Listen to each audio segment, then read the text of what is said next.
It's Trump's Trials from NPR. I'm Scott Detrow. This is a persecution. He actually just stormed out of the courtroom. Innocent until proven guilty in a court of law. New York Judge Juan Merchan has once again delayed former President Donald Trump's sentencing in the case where Trump was found guilty on 34 felony counts. Remember, this is the case surrounding falsified business records in connection to payments made to adult film star Stormy Daniels.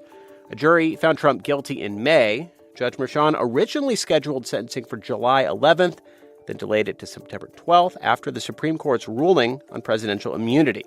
Now it has been delayed again until November 26th, which is, of course, after the presidential election. Stick around, and NPR politics reporter Ximena Bustillo will explain why sentencing keeps getting delayed.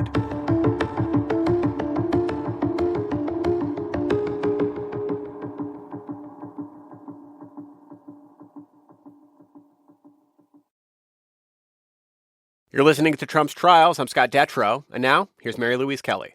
Talk us through this new timeline and how Election Day is going to figure in.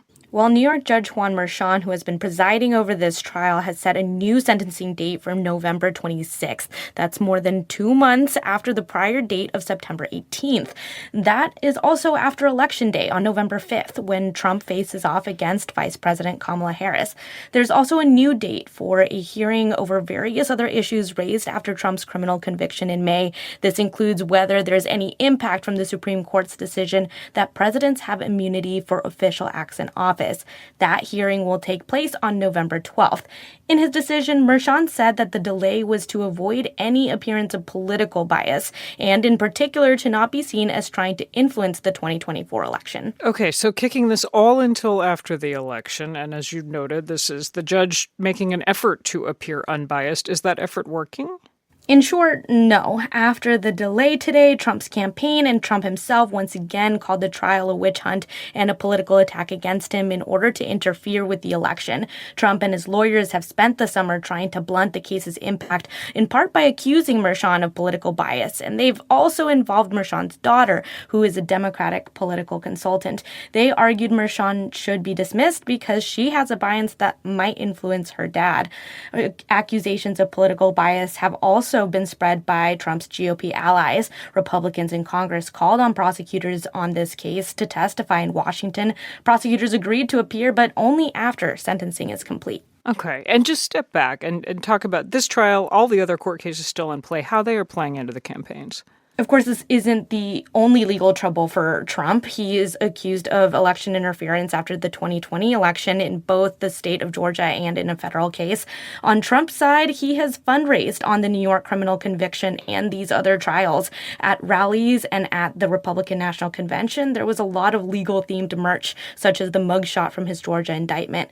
Trump also wants permission to campaign more broadly using the New York case, though that's going to be limited in part due to a gag order, which stops him from talking about prosecutors, court staff, or their families. A state appeals court has decided that since that criminal process is ongoing, that gag order is partially still in place. Merchan, the judge, is not covered by this order. Got it. Okay. Thank you, Ximena. Thank you. NPR's Ximena Bustillo. Thanks for listening to Trump's Trials from NPR. Keep an eye out for more episodes like this whenever big news happens.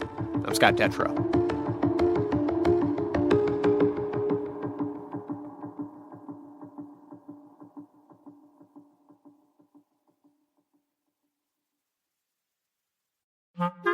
Wilderness is changing. More wildfires, more people, more cell service.